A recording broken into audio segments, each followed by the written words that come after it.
Los aniversarios más recordados tienen números redondos. 10, 20, 30, esos que parecen marcar un momento importante. ¿Quién conmemora los 14 años de algo? ¿Los 22? ¿Los 31? 18 de julio de 1994. Ese día sufrimos el peor ataque terrorista en la historia de nuestro país. El atentado a la AMIA. Pasaron 31 años.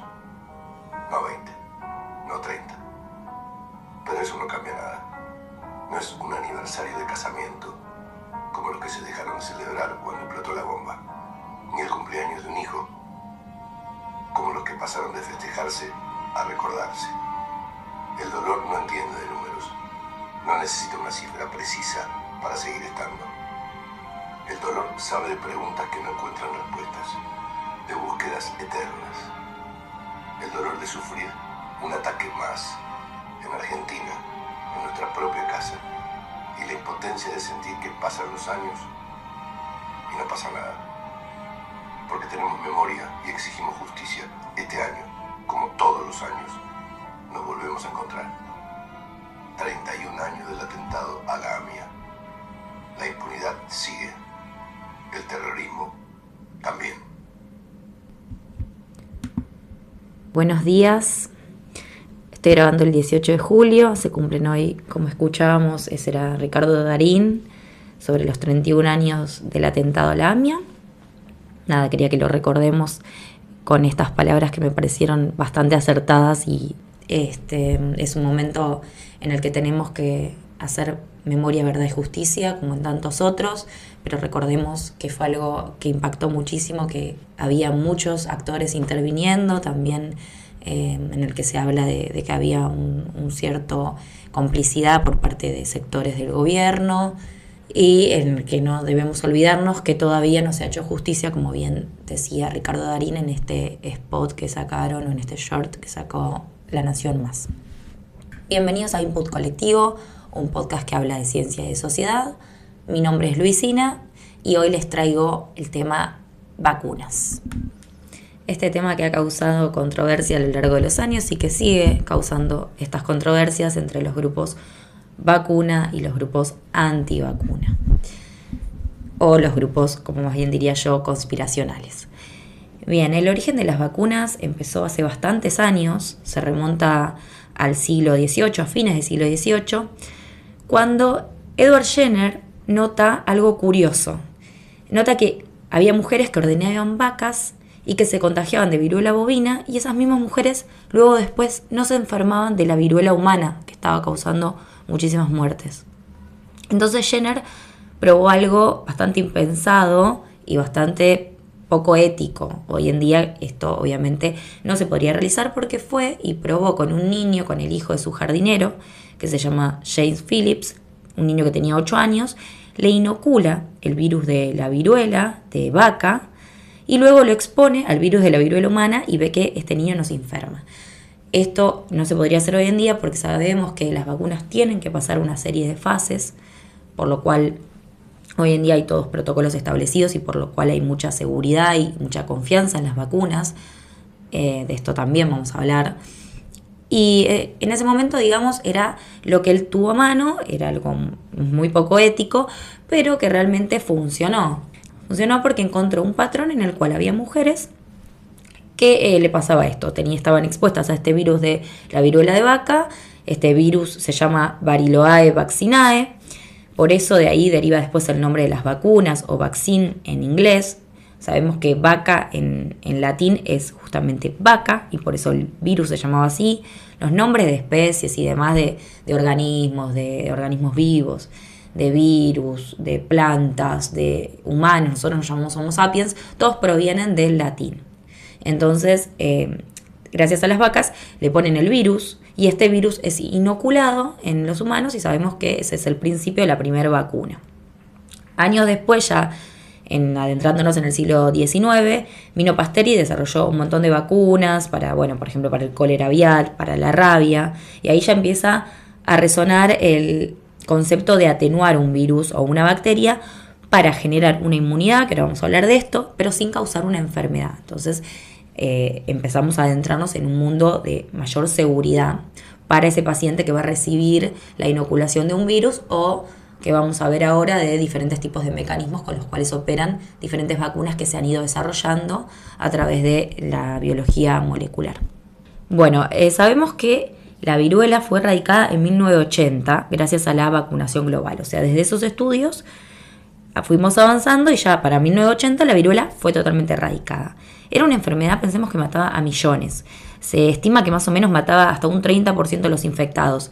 Y hay algo muy curioso en esto, que antes de que existieran las vacunas, había algo tremendo que hoy nos cuesta imaginar, que es que los niños no recibían nombre hasta que sobrevivían determinados tipos de enfermedades, como por ejemplo la viruela.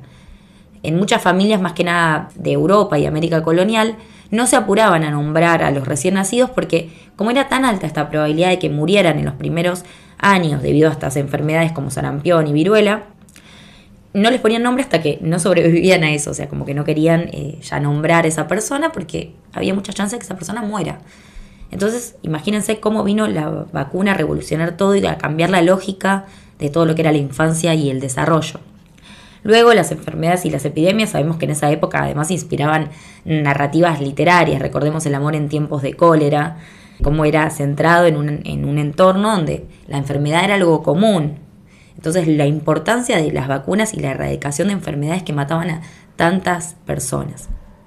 Las vacunas han ido cambiando, como les decía, y han ido cambiando las formas de estudio y han ido avanzando, porque nosotros ahora tenemos datos de una vacuna a lo largo y seguimiento a lo largo del tiempo, algo que se llama farmacovigilancia, cómo se va siguiendo el comportamiento de una determinada vacuna. En particular, por ejemplo, podemos dar un caso conocido que es la fiebre amarilla, que nosotros sabíamos que antes nos teníamos que vacunar cada 10 años contra la fiebre amarilla y hoy en día sabemos que con una dosis de fiebre amarilla alcanza para toda la vida. Por eso se sabe porque justamente se fue estudiando esto a lo largo del tiempo y se vio que no era necesario más de una dosis. Por eso es importante ir juntando datos a lo largo de los años para poder tener un conocimiento mejor de los diferentes tipos de vacunas y de su duración. Bueno, ahora lo que les quiero hablar de las vacunas es un caso de total fraude, uno de los más grandes de la historia, que desacreditó el rol de las vacunas, lo cual es tremendo porque, como les dije, fíjense, ¿dónde estaríamos hoy como humanidad sin las vacunas? Sería totalmente diferente hasta el modo de relacionarnos, ¿no? Porque sabemos que hay muchas enfermedades que justamente son contagiosas y que gracias a las vacunas no las vamos a contraer nunca. Bueno, este caso de fraude es el de las vacunas y el autismo. Si lo han escuchado, probablemente sí.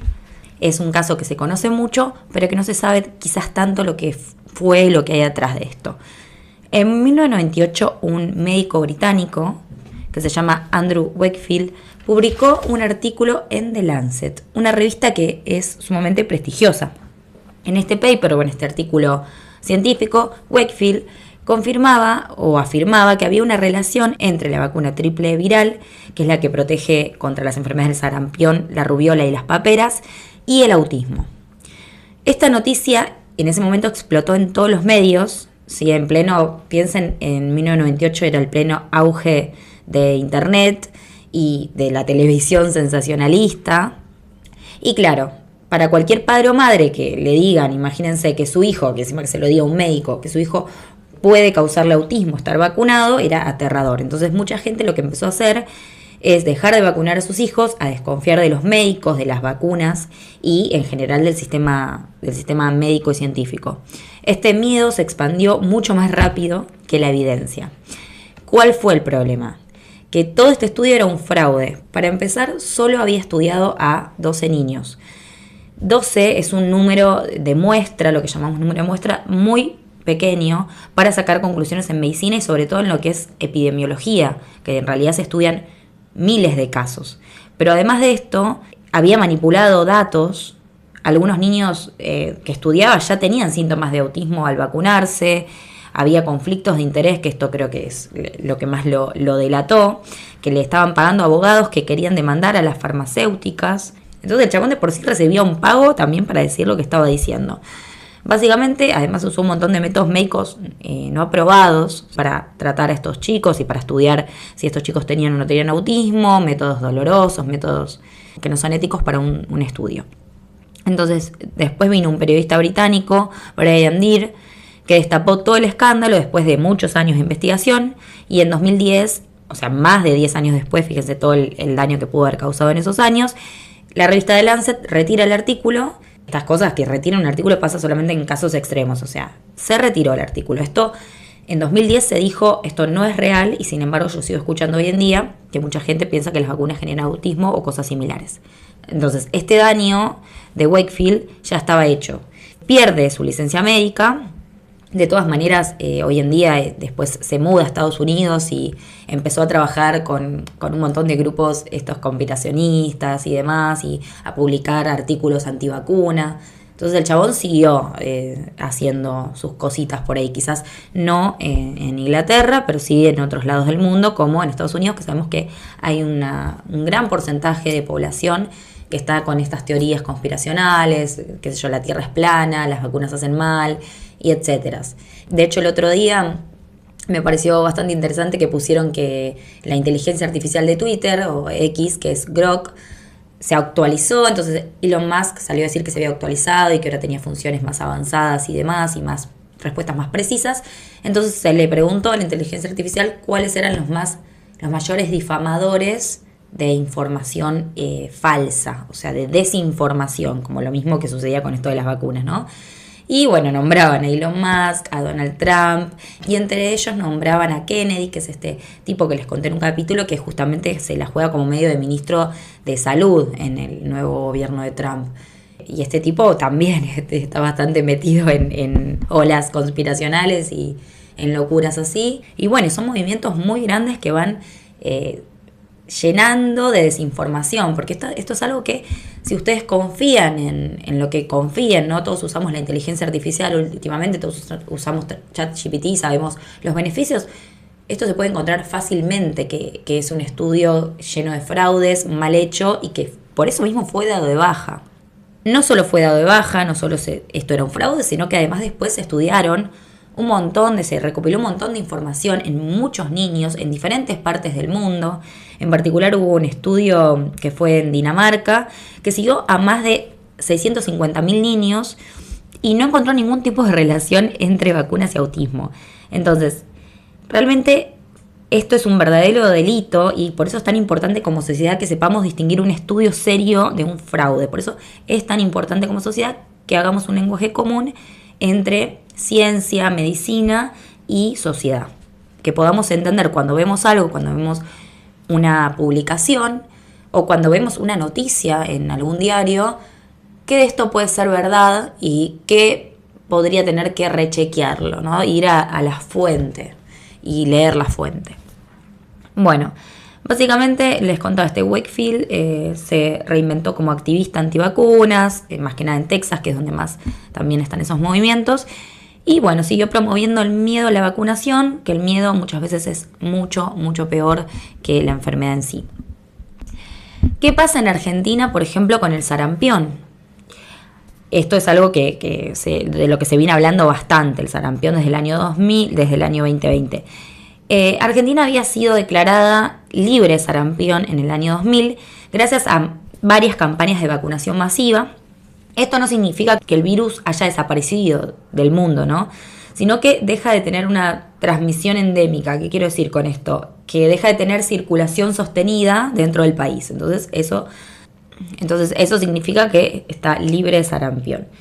Entonces, ¿qué pasa? La historia no termina ahí. A partir más o menos de los años 2018-2019 hubo un rebrote importante de sarampión en Argentina, sobre todo en la provincia de Buenos Aires y en la ciudad autónoma de Buenos Aires.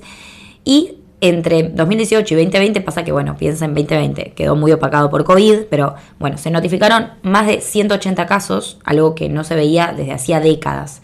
¿Por qué reaparece? Hay dos motivos principales que a nosotros nos puede explicar por qué algo que estaba erradicado, algo que no tenía esta transmisión y circulación dentro de la sociedad, puede reaparecer.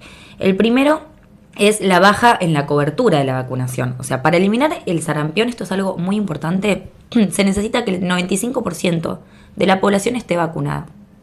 Cuando el porcentaje baja, esto justamente el virus entra como otra vez actor y vuelve a circular. ¿Por qué esto es importante? Porque fíjense, ya vacunarme no es solo por mí, no es, bueno, yo me tengo que vacunar porque tengo una comorbilidad o bueno, de esto de las comorbilidades se habló mucho durante el COVID, ¿no? De, bueno, no, pero yo, ¿para qué me voy a vacunar si yo soy joven? No, yo vacunándome lo que hago es impedir que el virus se propague en el resto de la población. Poblaciones que son más susceptibles a esos virus o de hecho en poblaciones que quizás no se pueden vacunar. Por ejemplo, un inmunodeprimido, una persona que sufrió un trasplante de órganos. Son personas que no se pueden vacunar, ¿sí? Hay determinados cuidados con las vacunas. Ahora vamos a ver muy por arriba los tipos de vacunas y cómo hay algunas que en los inmunodeprimidos no se puede aplicar, o si tenés una enfermedad preexistente determinada que no va en favor de esta vacuna o un tipo, no sé, de alergia. Entonces es importante que como sociedad, los que nos podemos vacunar, nos vacunemos para que ese virus no circule y no mate a gente que puede estar más afectada por nosotros que ese virus. Entonces no es algo mío, es algo colectivo. Volvemos, input colectivo. Esto es de todos, es de toda la sociedad el compromiso. ¿Cómo estamos hoy? Bueno, después de ese brote el Ministerio de Salud reforzó algunas campañas de vacunación y demás. La vacuna triple viral, que es donde se da la de sarampión, se da en 2 dosis porque con una sola no alcanza para garantizar que toda la población quede inmunizada. Y entonces, ¿qué sucede? La primera dosis, que se aplica al año de vida más o menos, alrededor de entre el 93 y 95% de los niños desarrolla esta inmunidad contra el sarampión, pero todavía queda un 5% que no responde completamente y por eso se da después un refuerzo más o menos en el ingreso escolar a los 6 años. Y ahí nos garantizamos que la protección es de más del 99%. Así podríamos seguir con un montón de vacunas, por ejemplo, contra la polio, el tétanos, la rubiola, la difteria, son todas controladas gracias a las vacunas. ¿Por qué las vacunas son seguras? ¿Por qué es importante vacunarse y por qué podemos estar tranquilos de vacunarnos, sobre todo? Primero porque pasan por ensayos clínicos de varias fases. Yo ya les hablé de las fases de los ensayos clínicos, que van desde pruebas en el laboratorio hasta miles de personas cuando llegamos a la fase 3. Y segundo, porque incluso después de aprobarse, existe lo que les decía que es la farmacovigilancia, o sea, se sigue monitoreando si generan efectos adversos raros o no. Y además, los beneficios superan ampliamente a los riesgos, porque el beneficio es librarnos de una enfermedad que podría llegar a ser mortal o dejar secuelas.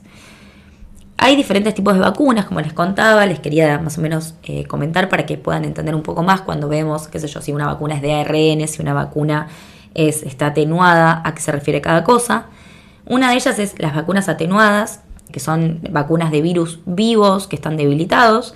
Este ejemplo es la triple viral justamente, también la fiebre amarilla de la que estuvimos hablando, que llevan el virus o bacteria vivo, pero en una forma tan debilitada que no es capaz de causar la enfermedad en personas sanas. Entonces imitan la infección natural, pero están contraindicadas con pacientes inmunodeprimidos, como les decía. Porque justamente tenemos ahí la presencia del virus que, si bien está debilitado, en una persona inmunodeprimida sí podría causar un daño. Entonces en esas personas están contraindicados. Después tenemos vacunas inactivadas. Ahí estamos hablando de virus muertos. Un ejemplo es la vacuna Salk contra la polio. Tenemos el ejemplo de la hepatitis A, la rabia. En este caso, que el virus está muerto, no puede replicarse ni causar la enfermedad. Entonces, la eficacia es buena, suelen requerir quizás más de una dosis, pero la seguridad es excelente, porque en este caso tenemos el virus muerto. Y después ya hablamos de vacunas recombinantes. Por ejemplo, la vacuna del HPV, que ahora quiero detenerme un poquito al final para hablar del HPV, la vacuna de la hepatitis B. Bueno, en este caso no contienen el virus completo las vacunas, sino de determinados fragmentos, o sea, determinadas proteínas que integran el virus, específicas del patógeno que generan la respuesta inmune. Entonces, generan una respuesta inmune con pequeñas proteínas de la parte que ya son responsables de que se monte la respuesta y que se generen. Todo esto con lo que queremos generar con las vacunas es que nuestro sistema inmune responda y genere células de memoria que luego, frente a una nueva exposición con la enfermedad, puedan atacar, ¿no? Eso es el objetivo de una vacuna. Entonces hay veces que hay una proteína que es sumamente importante dentro de un virus y basta con solo esa proteína para generar la respuesta inmune. Entonces estas son las vacunas recombinantes, que la seguridad es altísima. Las vacunas de ARN mensajero, acá tenemos el ejemplo, recuerdan Pfizer y Moderna, aquella época del COVID. esto del COVID también, hablemos de, yo me voy metiendo en temitas, COVID, que se decía que la vacuna, ¿cómo puede ser que habían salido tan rápido? Bueno, a ver, no es algo no fue algo casual, salió también muy rápido porque hubo muchos gobiernos que se movieron en pos de eso y hubo mucha plata metida y mucha inversión de plata. Entonces, donde hay más inversión, donde favorecemos más la inversión, vamos a obtener resultados más rápido. Esto pensémoslo así también para vacunas que se están pidiendo hace mucho tiempo o investigaciones que quizás no avanzan porque no tienen estos aportes, porque no tienen quizás tanto interés global. El COVID tuvo interés en todo el mundo y de hecho también tuvo mucho interés porque piensen que los países más afectados, el primer país que se estaba en todas las noticias era Italia. La historia siempre pensábamos y siempre mucha gente dice hubiera sido muy distinta si esta historia la hablábamos y esta enfermedad surgía en África, ¿no?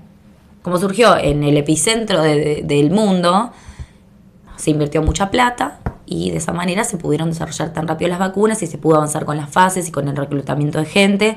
Se declaró como una emergencia global y por eso también fue tan rápido, no por falta de estudio. El estudio está siempre, muchas veces lo que falta es el financiamiento.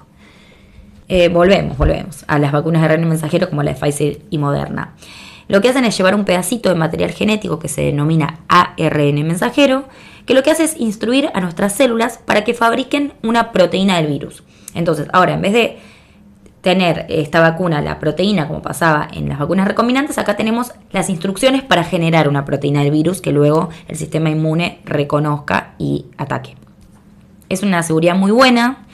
Hay un concepto que tenemos que pensar que esto no altera el ADN. El ARN nunca entra al núcleo de las células, o sea, no altera nuestro ADN. Tenemos las vacunas también vectoriales como AstraZeneca y Sputnik, que usan un virus inofensivo modificado, que lleva en el interior el gen del virus que queremos combatir. O sea, lleva un virus inofensivo, lleva el virus que queremos combatir y que generaron controversia por casos rarísimos de coágulos. Vuelvo a lo mismo, el riesgo es extremadamente bajo comparado con contraer COVID o con que el COVID se siga propagando en el mundo. Y por último tenemos las vacunas del ADN, que acá me voy a detener, que son una tecnología bastante innovadora y llevan ADN sintético, o sea, creado en laboratorio, que va a contener la instrucción genética para que nuestras células fabriquen una proteína específica del virus o de la bacteria. Una vez dentro de la célula, el ADN viaja al núcleo, pero no se integra al ADN y se usa como molde, se transcribe a ARN y de ahí se produce la proteína que el sistema inmune va a detectar como extraña. Así el cuerpo va generando anticuerpos y células de memoria que nos van a proteger si nos volvemos a enfrentar al virus real. Entonces, estos virus, tanto los de ARN mensajero como los de ADN, solo contienen la instrucción genética, no se integran a nuestro ADN, porque también se dice mucho esto, ¿no? Pero si son de ADN, entonces se nos integra, no se integra nunca a nuestro ADN. Solo sirven como molde, sirven como lista de instrucciones, no se integran. Esto está chequeadísimo, las vacunas son seguras y las que no son tan seguras, está anunciado, está dicho, por ejemplo, si sos inmunodeprimido, hay algunas vacunas que no te podés dar y eso te lo va a decir tu médico o médica. Pero están muy estudiadas, han pasado por todas las fases que yo les venía diciendo, que van desde poblaciones pequeñas hasta grandes poblaciones. Pensemos que para estudiar estas cosas, para estudiar epidemias y demás, tenemos que tomar grupos muy grandes de personas, no 12 personas como en este fraude de Wakefield, que fue un desastre total, porque realmente desacreditó un trabajo muy importante que se venía haciendo desde hace desde hace casi 200 años que veníamos con las vacunas y él sale a decir, hacer este fraude total y hoy en día esto se sigue repitiendo, por eso es lo peligroso. Siempre trae un poco de peligro la discusión y es realmente un peligro esto. Bueno, antes de cerrar, no puedo dejar de hablar un poco más sobre el virus del papiloma humano o el HPV, que es este virus de transmisión sexual que es el más común en todo el mundo, ¿no? Se estima que más o menos entre un 80 y 90% de las personas sexualmente activas lo van a contraer en algún momento de su vida. Entonces es importante que hablemos de esto. La mayoría ni se entera porque ¿qué es lo que sucede? Con este virus el sistema inmune muchas veces lo elimina solo, pero hay algunos casos cuando la infección persiste, sobre todo en ciertos tipos de alto riesgo, que puede producirse, lo más conocido es el cáncer de cuello uterino, por lo cual es clave la vacunación. De hecho, en los nuevos planes de vacunación está incluido en el calendario nacional de vacunación, por lo cual es gratuita y obligatoria. En mi plan no estuvo incluida, entonces yo me puse a averiguar cuánto sale hoy en día vacunarse con esto, si no entró dentro del plan. Y lo que encontré como resultados diversos, pero más o menos encontré que de forma particular sale entre 100.000 y 300.000 cada dosis. Obviamente depende de si algo te cubre la obra social o no. O sea, cada dosis, y además hay que darse 3 dosis. Bueno, volvemos a qué importante que lo hayan incluido en el calendario de vacunación para acceder a eso de forma gratuita, para que todos podamos acceder a eso. Piensen que además se ha recortado un 48% del presupuesto de salud, se eliminaron dependencias, se desvincularon más de 2.000 trabajadores y se redujeron fondos para vacunación y prevención de enfermedades, por lo cual estamos en un punto medio crítico de salud. También seguimos con los paros del Garrahan. Bueno, nada, reivindiquemos la salud un poco, reivindiquemos lo importante de acceder a algunas cosas gratuitas como las vacunas. Hay cosas que es importante que sean de acceso gratuito, que es importante que sean planteadas por los organismos. Bueno, no sabemos que nosotros nos salimos de la OMS acto seguido que se salió Trump, pero hubiera estado bueno quizás, más que salirnos, plantearnos otra forma de hablar de salud. Yo creo que el tema no es si me salgo o me quedo en la OMS, sino el mensaje que estoy dando de si me importan los temas de salud colectiva, o digo como Lilia Aldemoine, bueno, si querían ganar plata hubieran estudiado otra cosa, desalentando que la gente estudie medicina. Así que nada, en fin. Vacunas es algo muy interesante y es algo muy colectivo, es algo que todos nos tenemos que vacunar. Dejemos de lado a los antivacunas, que no hay ningún estudio atrás de eso, no hay ninguna evidencia. Las vacunas son seguras. Piensen en todos los estudios que hay en favor de su seguridad y pónganse a pensar qué estudios encontraron de esa gente que dice que no son seguras. O qué otros estudios en el ámbito tiene esa gente que hace esas afirmaciones tan... Yo siempre digo que el más loco es el que está más seguro de todo. Desconfiemos porque hay pocas seguridades, o sea, las cosas se van reinventando, la ciencia está para reinventarse constantemente, pero siempre en base a evidencias de mucha gente que está estudiando en esto. Así que estudiemos más, desinformemos menos. Y yo les mando un beso, gracias por estar del otro lado.